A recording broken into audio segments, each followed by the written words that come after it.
Alright, so I had to come back after a year to finally finish this game. I was inspired by a comment that said this. So after 365 days of grinding and hustling, I finally figured out how to beat this level and just my thoughts on the overall game. So the actual song for the final level in the game is a banger, I cannot lie.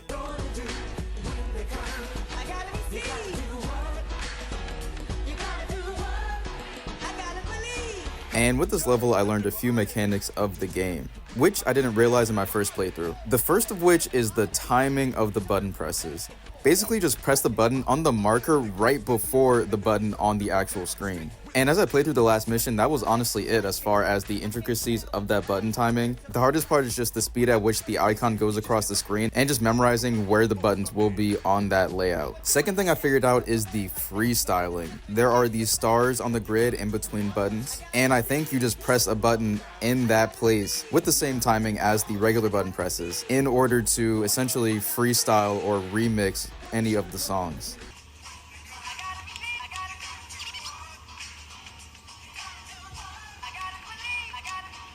And that's honestly a pretty cool feature just because rap is about creativity and freestyling in a lot of cases. I mean, it is a very primitive system. It's basically just one button is assigned to one soundbite that you press whenever you hit one of those star markers.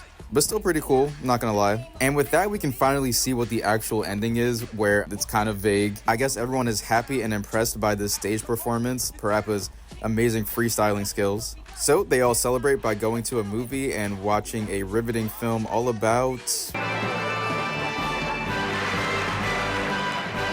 Oh, never mind. And that's the game. Now we're watching the credits. I was waiting for a post-credits moment or anything like that, but nope.